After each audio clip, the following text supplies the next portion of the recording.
Este cântico que acabamos de cantar tem uma letra muito profunda. Não sei se os irmãos repararam, mas quase que merecia uma paragem depois de cada frase para meditar nessa mesma frase. E às vezes nós estamos a cantar muito preocupados em apanhar a música, não é? E não damos assim tanta atenção à letra, ao que está escrito. E é muito importante nós olharmos aquilo que são as letras dos nossos cânticos e perceber realmente a mensagem que ali está. E de facto, este é um dos cânticos que nós deveríamos parar, não é? Analisar a letra e verificar que a ira de Deus, em vez de ter sido colocada sobre nós, porque todos nós nascemos debaixo da ira de Deus, diz a Bíblia, porque somos pecadores. Somos pecadores. Mas a ira de Deus foi posta na cruz sobre Jesus, para que todo aquele que nele crê não esteja mais debaixo da ira de Deus e seja salvo da ira de Deus. Porque Deus está zangado com os pecadores. Nós falámos aqui do amor de Deus. E é verdade. E porque Ele nos ama, Ele também se zanga. Porque foi grande a ofensa que nós fizemos. A Bíblia diz que nós demos mais honra à criatura do que ao Criador. Demos mais honra a ídolos do que ao próprio Deus. Criámos deuses nossos e não o adorámos. E Ele foi o que nos criou. Ele é o que nos dá tudo. Ele é o que faz tudo por nós. Então, meus irmãos, quando olhamos para aquilo que Deus faz por nós, nós só temos que dizer, não éramos merecedores. Hoje, pondo esta à parte apenas sobre a mensagem deste hino que acabamos de cantar, vamos então meditar um pouco sobre aquilo que é a nossa mensagem, a palavra que recebemos e que temos todos nós nas nossas mãos, que é a palavra de Deus, a Bíblia Sagrada. Comecei há um tempo atrás a falar-vos sobre as parábolas de Jesus.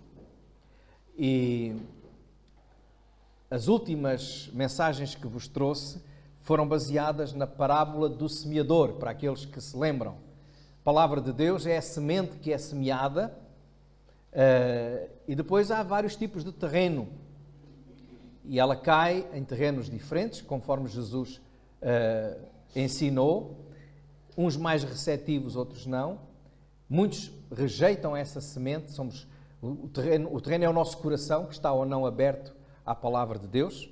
E então foi sobre isso que nós falámos. Como é que nós estamos a receber e a dar fruto? Que semente está em nós e que fruto essa semente está a produzir? Hoje eu gostaria de falar-vos sobre uma outra parábola, talvez uma das, paralelamente com a parábola do filho pródigo, ou talvez até mais do que a parábola do filho pródigo, é uma das parábolas mais conhecidas, mas que às vezes nós não paramos para meditar nela também, que é a parábola do bom samaritano. Quando falamos sobre o bom samaritano, normalmente o que nos vem à mente é o fazer bem aos outros. E foi sobre isso que Jesus falou. Mas a parábola não foi contada para nos ensinar sobre como fazer bem aos outros. Nós vamos descobrir isso à medida que formos lendo essa parábola. Aqueles que quiserem acompanhar a leitura que está no Evangelho de Lucas, podem abrir em Lucas, no capítulo 10, versículo 25 até ao versículo 37. Lucas, Evangelho segundo São Lucas, capítulo 10, versículos 25 a 37. Toda a gente, de um modo ou de outro, gosta ou se empenha em fazer bem aos outros. Quando acontece alguma catástrofe ou algum desastre, sempre surge uma grande onda de solidariedade. Há muita gente que se dispõe a ajudar.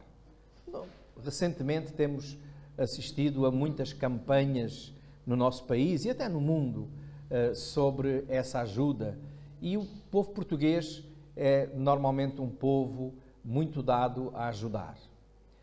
Nós vemos isso, por exemplo, quando em 2017, se a memória não me falha, houve aqueles grandes incêndios em Pedrógão e morreu muita gente, as casas completamente destruídas. Houve campanhas para ajudar as pessoas lá de Pedrógão Grande, contas bancárias foram mencionadas na televisão e as pessoas deram, contribuíram, levaram roupa, deslocaram-se para ajudar e houve aquilo que se chama e que se diz solidariedade, ou seja, apoio àqueles que estão necessitados. Também acabámos por ver depois, na pior fase da pandemia, muitas pessoas se disponibilizaram para ajudar aqueles mais necessitados, os idosos, foram fazer compras, levavam as compras a casa. Os idosos, muitos deles continuam a precisar que levem as compras a casa, mas isso já acabou, agora já não se vai mais levar as compras a casa. Foi só naquela altura, mas houve ali também solidariedade. E podemos pensar, o mesmo aconteceu quando iniciou a guerra na Ucrânia e outras situações têm acontecido e as pessoas movimentam-se para ajudar. Quando falamos da parábola do bom samaritano, a parábola não nos está a falar de solidariedade. A parábola de Jesus, a parábola é uma história que Jesus conta e essa história é para ilustrar alguma coisa. E o que Jesus quer ilustrar, mais do que a solidariedade, mais do que fazer bem, ela nos vai mostrar a quem devemos fazer bem. A quem devemos fazer bem. Sendo uma das parábolas provavelmente mais conhecidas, ela é referência para todos os cristãos, para todos os seguidores até de outras religiões e até ateus. Até muitas vezes os ateus mencionam o bom samaritano, não é? O fazer alguma coisa pelos outros. Temos que fazer alguma coisa pelos outros. É por isso que às vezes à porta dos supermercados há pessoas a pedir para o banco alimentar e para outras coisas, que é para podermos ajudar. E nós movimentamos e ajudamos. Mas Jesus quando contou esta parábola, o seu propósito era dar a resposta a uma pergunta. Vamos descobri-la aqui na leitura da parábola. Então, em Lucas capítulo 10, versículo 25 a 37, nós temos a parábola contada por Jesus. Diz assim o texto bíblico, versículo 25, eis que se levantou um certo doutor da lei, tentando, ou seja, provocando a Jesus, e dizendo, mestre, que farei para herdar a vida eterna? E ele lhe disse, o que está escrito na lei? Como é que tu lês? E respondendo ele disse, amarás ao Senhor teu Deus de todo o teu coração, e de toda a tua alma, e de todas as tuas forças, e de todo o teu entendimento, e ao teu próximo como a ti mesmo. E disse-lhe Jesus, respondeste bem, faz isso e viverás. Ele, porém, querendo justificar-se a si mesmo, disse a Jesus, e quem é o meu próximo? E Jesus, respondendo, disse-lhe, descia um homem de Jerusalém para Jericó e caiu nas mãos dos salteadores, os quais o despojaram e, espancando, se retiraram, deixando-o quase morto. E, ocasionalmente, descia pelo mesmo caminho um certo sacerdote e, vendo-o, passou de largo. E, de igual modo, também um levita, chegando àquele lugar e vendo-o, passou de largo. Mas um samaritano que ia de viagem chegou ao pé dele e, vendo-o, moveu-se de íntima compaixão e, aproximando-se, atou-lhe as feridas E aplicando-lhes azeite e vinho e pondo-o sobre a sua cavalgadura, levou-o para uma estalagem e cuidou dele. E partindo ao outro dia, tirou 2 denários, ou 2 dinheiros, como algumas Bíblias têm traduzido, e deu-os ao hospedeiro. E disse-lhe, cuida dele, e tudo o que demais gastares, eu te pagarei quando voltar. Qual, pois, destes 3 te parece que foi o próximo daquele que caiu nas mãos dos salteadores? E ele disse, o que usou de misericórdia para com ele. E disse Jesus, vai e faz da mesma maneira. Quando este homem chega perto de Jesus, um doutor da lei, ou seja, uma pessoa que se dedicava profissionalmente a traduzir, a escrever, a interpretar e a explicar aos outros o que é que a lei dizia, esta pessoa acaba por chegar perto de Jesus e pergunta-lhe, o que é que eu tenho que fazer para herdar a vida eterna? Então ele parece que está preocupado com questões espirituais e com questões eternas. Mas, na verdade, o versículo nos diz que ele chegou lá apenas para provocar Jesus. Tentando, diz o texto. Ou seja, pondo Jesus à prova. Chega a ver se ele sabe. Já outros fariseus e escribas tinham aproximado de Jesus também, fazendo a mesma pergunta. Qual é o mandamento? Ora, Jesus responde a este homem com outra pergunta. Já que tu és um doutor da lei, não é? Já que tu sabes bem e conheces bem a lei, o que é que a lei diz? O que é que diz a lei? E ele faz a citação do Velho Testamento, que era aquilo que ele tinha lá na lei, no livro de Deuteronômio e também no livro de Levítico, Deuteronômio capítulo 6. A resposta deste homem está em Deuteronômio 6, versículo 5, e também em Levítico, livro de Levítico, portanto no Pentateuco, na lei de Moisés, capítulo 19 e versículo 18. Não havia nenhuma dúvida daquilo que a lei que Moisés tinha escrito, inspirado por Deus, por ordem de Deus, ninguém tinha dúvida daquilo que a lei dizia. E a lei dizia o quê? Amarás ao Senhor teu Deus de todo o teu coração, de toda a tua alma, de todo o teu entendimento. Amarás ao próximo como a ti mesmo. Portanto, algumas pessoas que hoje, por ignorância, dizem que este mandamento veio com Jesus, é do Novo Testamento, estão erradas, porque este mandamento do amor já vem desde o Velho Testamento. Por isso é que o apóstolo João diz, quando fala de Jesus e deste mandamento, diz, um novo mandamento vos dou, mas que não é novo, é antigo. Portanto, este mandamento já vem. Algumas pessoas às vezes tentam dizer que o Deus do Velho Testamento era o Deus da lei, o Deus da punição, e não era o Deus do amor. Não, o Deus do Velho Testamento é o Deus do amor, que diz aqui, está lá em Levítico, amarás ao Senhor teu Deus, amarás ao próximo, como a ti mesmo. E todo judeu, todo bom judeu, sabia e conhecia este mandamento. Agora, Jesus, quando responde, ele responde com a pergunta, o que é que diz a lei? E ele diz, e citou então este mandamento. O que leva a uma outra pergunta. Quando Jesus diz, então, disseste bem, está correto, é isso que a lei diz, então faz.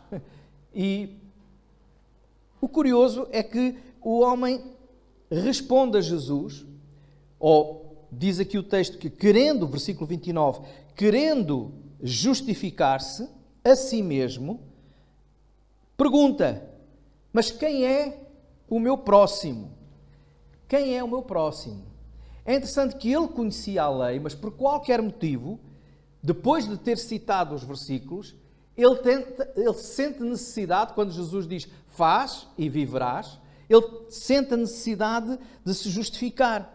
Talvez porque a sua interpretação daqueles versículos era diferente, talvez porque ele teve consciência de que não amava assim tanto ao próximo. Quem é o próximo? Pergunta ele. Quem é o meu próximo? A quem é que eu devo amar? Tem uma razão de ser esta pergunta, porque os judeus não questionavam o mandamento estava na lei. Só que o que Jesus muitas vezes critica quando diz da lei, não é esta lei que Deus inspirou Moisés a escrever. Era aquilo que estava escrito depois desta lei. Chamava-se o Talmud, que era um acréscimo, que era composto por todas as interpretações dos rabis, dos mestres, dos escribas que foram escrevendo e foram dizendo isto significa isto significa aquilo, isto deve-se aplicar desta maneira, isto deve-se aplicar da outra maneira. E aí, embora os judeus todos aceitassem que se deveria amar a Deus e ao próximo, a questão estava quem é o próximo? Porque aí as opiniões eram diferentes. Havia alguns que diziam, não, o próximo é aquele que está aqui connosco, é a nossa família. Outros diziam, não, os nossos amigos. Alguns diziam, não, todos os judeus são o nosso próximo, é o nosso povo. Havia várias posições entre os intérpretes, e este homem era um intérprete da lei, entre os intérpretes da lei havia várias posições sobre quem era o próximo. Curioso, todas as interpretações nunca incluíam nem os gentios, nem os samaritanos. Era só para nós, não é? E talvez por isso este homem quis saber qual era a opinião de Jesus. Qual era a opinião de Jesus? Havia muitas discussões teológicas à volta do amor e os judeus discutiam sobre tudo isso.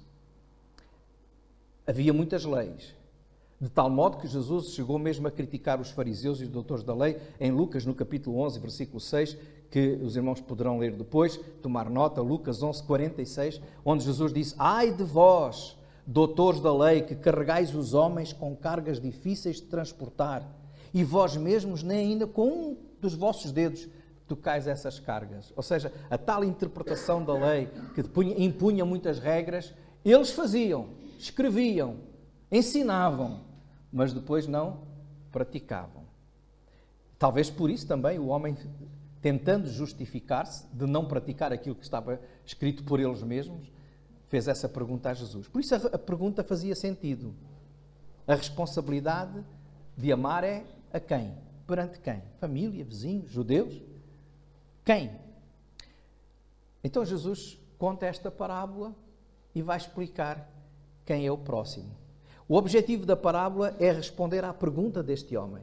Quando Jesus começa a contar a parábola, ele tem como objetivo responder a esta pergunta: quem é o meu próximo? A quem é que eu devo amar? A quem é que eu devo amar? Olhando para esta parábola, nós vamos perceber o seguinte. Primeira coisa, queria chamar a vossa atenção para o versículo 30. Jesus diz assim, em resposta: descia um homem de Jerusalém para Jericó. Ou seja, há uma outra versão que diz, um certo homem descia de Jerusalém para Jericó. De propósito, eu creio que foi de propósito, Jesus não identificou este homem. Não disse que era um judeu, não disse que era um samaritano, não disse que era um romano, não disse quem era. Um homem, não importa quem. Um homem vinha no caminho, em viagem, foi assaltado, foi espancado, foi deixado quase morto, levaram tudo o que ele tinha. Quem? Quem era esse homem? Não diz. Porquê? Porque o Senhor está-nos a querer ensinar uma verdade sobre o amor. O amor não é seletivo. Eu não tenho que escolher a quem amo ou quem não amo. O amor tem de ser para todos, de igual modo. Não importa quem é o homem, não importa quem é a mulher, não importa quem é a criança, não importa o que ele faz, não importa o que ele é, não importa o que ele tem, não importa o que ele não tem. O amor tem que ser como o amor de Deus. E o que é que diz o amor de Deus? Ainda há pouco falámos em João 3,16. Deus amou todos. Amou o mundo de tal maneira. Então, quando eu escolho amar, e eu escolho amar, não é eu vou olhar, este é bonito, então eu vou amar. Este pode mais tarde também ajudar-me, então eu vou amar. Não, o amor não é seletivo. O amor não é seletivo. O que o Senhor Jesus nos diz é que eu não tenho que escolher por esta ou por aquela razão. Eu tenho um dever de amar todos, da mesma maneira como o Senhor Jesus me amou. ser seletivo ou escolher por causa do outro que me agrada, do outro que é bom, seja pela sua raça, seja pelo seu dinheiro, seja pela sua simpatia ou por qualquer outra razão, isso não é amor. Porque a Bíblia diz em 1 Coríntios 13, versículo 6, o amor não busca os seus interesses. O amor não busca os seus interesses. Quem é o meu próximo? Bom, nós não temos tempo de fazer aqui uma passagem por todos os versículos bíblicos, mas a Bíblia diz que o meu próximo são todos. O meu próximo são todos. Eu tenho que amar todos. E neste amar todos, eu só queria destacar um grupo, que está em Mateus, nas palavras de Jesus, em Mateus, Evangelho de Mateus, no capítulo 5. Mateus, capítulo 5, os versículos 44. Reparem o que o Senhor Jesus disse em Mateus 5, 44. E vamos ler rápido, os irmãos que não tiverem tempo para acompanhar, vão tomando nota, poderão ouvir novamente depois na nossa gravação, mas Mateus 5, 44 diz, eu porém vos digo, aliás, o 43, vamos ler um pouquinho antes, ouviste o que foi dito, amarás o teu próximo e aborrecerás o teu inimigo. Isto era o que dizia lá as interpretações da lei, não era o que a lei dizia, eram as interpretações no tal Talmud que eu falei, que os judeus faziam. Ama o teu inimigo, mas aborrece o teu inimigo. Eu, porém, vos digo, o quê? Amai os vossos inimigos, bendizei aos que vos maldizem, fazei bem aos que vos odeiam e orai pelos que vos maltratam e vos perseguem, para que sejais filhos do Pai que está nos céus, porque faz com que o sol se levante sobre maus e bons, a chuva deixa sobre justos e injustos. Pois se amardes os que vos amam, que galardão tereis? Não fazem os publicanos também o mesmo? E se saudardes unicamente os vossos irmãos, o que é que fazeis de mais? Não fazem os publicanos também a mesma coisa? Sede vós perfeitos, como é perfeito o vosso Pai que está nos céus. Então o padrão é o amor de Deus. Quem não faz acepção de pessoas, indiscriminadamente Ele ama a todos, incluindo os inimigos. E aqui é que se prova quem realmente conhece a Deus e não. É fácil amar aqueles que estão do nosso lado. É fácil amar aqueles de quem gostamos. É fácil amar a nossa família, embora às vezes seja complicado, não é? É fácil, mas o que a Bíblia diz é que o amor não é seletivo. É para todos, incluindo aqueles que nos fazem mal, incluindo aqueles que nos maltratam, incluindo aqueles que não passam por nós e viram a cara para o lado, incluindo aqueles que nos difamaram e disseram mal de nós. O amor é para esses. E se nós queremos amar como Jesus ensinou, temos que estar dispostos a amar assim. Ah, pastor, isso tinha que ser perfeito. Olha, o Senhor Jesus disse, sede perfeitos como é perfeito o vosso Pai. É um mandamento, é um objetivo, é o desafio. Temos que amar assim. Agora os irmãos estão a dizer, mas eu não posso perdoar aquela pessoa. Então imagino que Deus tinha dito de si também, eu não posso perdoar aquele. Eu não posso perdoar aquele. Porque ele ofendeu-me, porque ele adorou outros deuses, em vez de me adorar a mim, porque ele mente a toda a hora, porque eu não posso amá-lo. O amor não é seletivo. Ah, mas eu não sinto.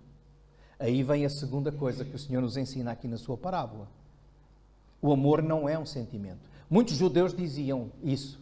Diziam que primeiro temos que sentir para depois agir. Eu tenho que primeiro sentir amor para depois praticar alguma coisa demonstrando esse amor. Olha, se estivermos à espera de sentir, às vezes vamos sentir raiva, às vezes vamos sentir desânimo e não vamos sentir amor. Porque o amor não é um sentimento. O amor é uma obediência, é uma ação.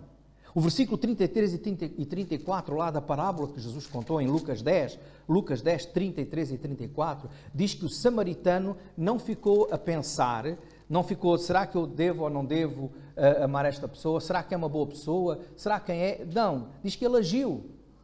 Ele agiu. Naquele momento houve compaixão. Compaixão não é um sentimento, é também uma ação. E porquê? Porque compaixão é sofrer com. Paixão significa sofrer, sofrimento. Compaixão é sofrer com. Ou seja, naquele momento ele estava a sofrer com aquele homem. E isso levou-o a parar, a sair do seu cavalo, a agir. Diz lá que ele, o que é que ele fez? Versículos 34 e 35 dizem: aproximou-se, atou-lhe as feridas, aplicou-lhe azeite e vinho. Ou seja, o vinho provavelmente... azeite e vinho eram os medicamentos daquela altura mais usados. Era o paracetamol daquela altura, era a água oxigenada, ou água... Era daquela... Porquê? O vinho funcionava um pouco como desinfetante, não é? Devido aos seus efeitos de álcool. O azeite aliviava a dor, por isso a pessoa era ungida, era massageada com azeite, aliviava a dor. Então ele tinha aquilo com ele, se calhar pensando, olha, se partir uma perna, se tropeçar ou me aleijar, eu levo aqui. Então ele usou cuidou dele, isso é que é importante. Ele usou, não foi só compaixão, foi ação. Não foi só palavras, foi envolvimento. Reparem que ele parou tudo. Ele ia numa viagem. Não vou falar hoje sobre a ação do levita, nem do sacerdote, ou seja, dos religiosos de destaque daquela altura, que deram a volta e fecharam os olhos. É melhor não me envolver, não é? Ou seja, é melhor ficar longe do que ficar próximo. Disseram eles. Não vou falar sobre eles. Hoje eu quero falar sobre o que este homem fez. E o que ele fez foi parar e agir. Parou, passou tempo ali, cuidou. Podemos dizer, perdeu tempo. Não perdeu. Investiu ali tempo, cuidou. Mas, diz que o pôs em cima do seu cavalo e foi levá-lo a uma estalagem. Foi a pé, não sei quanto tempo no caminho, para dar o cavalo ao outro. Ou seja, deixou aquilo que era o conforto, a sua comodidade, para dar a outro. Isso é amor. Foi o que ele fez. Quantos de nós estamos dispostos a tirar de nós para dar para outros? Ele foi isso que ele fez. Pô-lo no seu cavalo e foi. Cansou-se, sujou-se no pó, gastou-se, deu. Em qual destas ações ele procurou benefício para si mesmo? Em nenhuma delas. A sua preocupação foi sempre o outro. E isto é amar. Quando nós amamos, nós só pensamos na necessidade do outro, no bem-estar do outro, na alegria do outro. Por isso é que o Senhor diz ao próximo como a si mesmo. E como a si mesmo porquê? Porque nós temos que nos amar primeiro. Já tenho dito aqui várias vezes, Jesus nunca ensinou que nós nos temos que amar primeiro a nós para depois amarmos os outros. O que Jesus disse, assim como tu te amas a ti, e ele sabia que todos nós nos amamos a nós mesmos. Porquê? Porque todos nós queremos o melhor para nós. Quem é que não quer felicidade, alegria, bem-estar? Eu quero isso para mim. Portanto, eu amo-me. E o que o Senhor diz é, então, assim como tu te amas, ama aos outros. O mundo diz, não faças aos outros o que não queres que te façam a ti. O amor que Jesus ensinou e está na Bíblia é, faz aos outros o que queres que te façam a ti. Faz aos outros, não é pela negativa, não faças. Não faças, não faço mal a ninguém. Eu não ofendo ninguém, eu não roubo ninguém. Não. Ficamos muito passivos. Amor é ação. Faz o que queres que te façam. Queres que te deem um sorriso? Dá um sorriso. Queres que te deem atenção? Dá atenção. Não fiques criticando o que não te dão. Atua dando aquilo que tu queres que te deem. Dá primeiro. Porque a Bíblia diz, melhor coisa é dar do que receber. Isso é o amor. Então o amor é ação. Foi isso que o Senhor Jesus ensinou. Por isso, também a Bíblia nos diz em 1 João 3,16, e é muito interessante. O versículo que nos fala do amor de Deus é João 3,16, não é? João, Evangelho de João, capítulo 3, versículo 16, diz que Deus amou e deu. Depois o apóstolo João, que escreveu João 3,16, escreveu uma carta, chamada-se a primeira carta, ou a primeira epístola de João, 1 de João, o mesmo capítulo, o mesmo versículo, 1 de João 3,16, e 1 João 3,16 diz, conhecemos o amor nisto, que Ele deu a sua vida por nós, e nós devemos dar a vida pelos irmãos. Isto é amor, é ação. E, finalmente, terceira coisa que eu gostaria de salientar aqui para terminar, porque sei que a hora já vai adiantada. A terceira coisa é que amar, primeiro o amor não é seletivo, é para todos. Segundo, o amor não é um sentimento, é uma ação. E a terceira coisa é o amor não é fazer só o que devo, é fazer mais do que devo. Porque reparem o que é que o homem fez. Ele chegou à estalagem, depois de ter feito já muita coisa, ele cuidou, ele parou, ele deu atenção, ele levou. Chegou lá, o que é que ele fez? Olha, tens aqui 2 denários. Vários escritores dizem que a diária numa pensão seria 1/12 de 1 denário, que era uma moeda equivalente ao salário de um dia. E isto poderíamos dizer que ele estaria a pagar mais ou menos 3 semanas de pensão, não é? 3 semanas de hotel. Olha, está aqui dinheiro para mais ou menos 3 semanas de estalagem. Mas não é só isso. Olha, cuida dele. Cuida dele. E eu vou-te pagar para tu cuidares dele. Tudo o que tu gastares além do dinheiro que eu te vou deixar, pelos vistos era muito, tudo o que eu te vou deixar, quando eu voltar, apresenta contas. Se gastaste mais, eu vou pagar mais. Qual era a obrigação deste homem de fazer isso? Ele já tinha feito tudo o que podia, já o tinha levado, deixou-o em segurança. Agora, olha, outros que cuidem. Vamos dividir aqui o bem-fazer pelos outros também. Mas ele disse, não, eu assumo esta responsabilidade. Foi além daquilo que era pedido. Levou para a estalagem, pagou, voltou, dizendo, agora quanto é que é? O Senhor disse, como já lemos há pouco, amai os vossos inimigos, não foi? Mas Jesus continua nesse texto de Mateus 5, dizendo, o nosso Deus faz bem a todos. Ele manda o sol para todos, bons e maus. A chuva para todos, bons e maus, justos e injustos. Nós também devemos fazer, portanto não é seletivo. Mas também diz assim, agora, quando Jesus diz, amem os vossos inimigos, ele diz, lá em Mateus capítulo 5, porque se amardes os que vos amam, que galardão tereis? Não fazem os outros também assim, os publicanos, o mesmo? Se saudardes unicamente os vossos irmãos, que fazeis demais? Então, o amor é fazer algo demais. Mais do que é normal. É assim que vos vão conhecer quem é realmente cristão, quem é realmente filho de Deus. Porque fazer bem, como eu disse no início, até campanhas para fazer bem existem. Mas o que é que nós fazemos demais? Como é que nós mostramos o verdadeiro amor de Deus? Jesus veio do céu, da sua glória, o que ele tinha, deixou tudo para viver entre nós, humilhou-se até à morte da cruz, por mim e por ti. E nós estamos dispostos a descer do nosso pedestal, até a humilhar-nos, a fazer o que devemos, a fazer o que não devemos, mais do que aquilo que devemos fazer, por amor aos outros. Muito haveria a dizer sobre isto. Perdoa, mesmo que não te perdoem. Ajuda, mesmo que não te ajudem. Cumprimenta, mesmo que não te cumprimentem. Fala, mesmo que não te falem. Diz bem daqueles que dizem mal de ti. Há de aparecer lá alguma coisinha, sem mentires, há de aparecer lá alguma coisinha boa para dizer. Faz diferente. É isso que Deus espera de ti. No mundo em que nós vivemos, quem fizer assim é considerado um parvo. Não é Palerma, não é?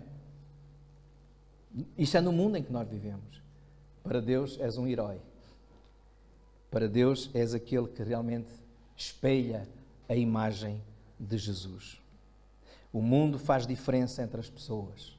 O mundo discrimina. O mundo exclui. O amor de Jesus aproxima. E é interessante a pergunta que Jesus fez. E agora é a pergunta de Jesus. Qual destes três, ou seja, ele falou do levita, falou do escriba, não é? Do sacerdote, e falou daquele samaritano, que seria a última pessoa a quem se pensaria que seria boa pessoa, porque os samaritanos para os judeus eram reles, era o pior que havia no mundo. Por isso é que eles não falavam com os samaritanos. Mas o que é que Jesus diz? Qual destes três foi o próximo daquele homem? É interessante, normalmente quando a gente pensa no próximo é no outro. Seria o que estava caído no chão, era o meu próximo. Jesus vira a coisa. E o que é que ele diz? Quem é que foi próximo? Ou seja, quem é que se aproximou? Isto quer dizer que o meu próximo, aquele a quem tu deves amar, é aquele a quem tu te deves aproximar. Não fiques à espera que venham ter contigo. Vai ao encontro daqueles que precisam de ti. Vai ter com eles. E faz aquilo que o Senhor te ordenou. E, diz a Bíblia, em João 13:35, nisto todos conhecerão que sois meus discípulos, se vos amardes uns aos outros. Nisto todos conhecerão que sois meus discípulos, se vos amardes uns aos outros. Meus irmãos, fiquemos com esta pergunta. De quem me estou eu a aproximar que está necessitado, que precisa, que muitas vezes tenho repudiado, mas a quem devo demonstrar o amor de Deus? O que é que eu estou à espera para viver realmente o verdadeiro amor de Deus? Estamos dispostos a fazer bem, sim, mas de que maneira e a quem?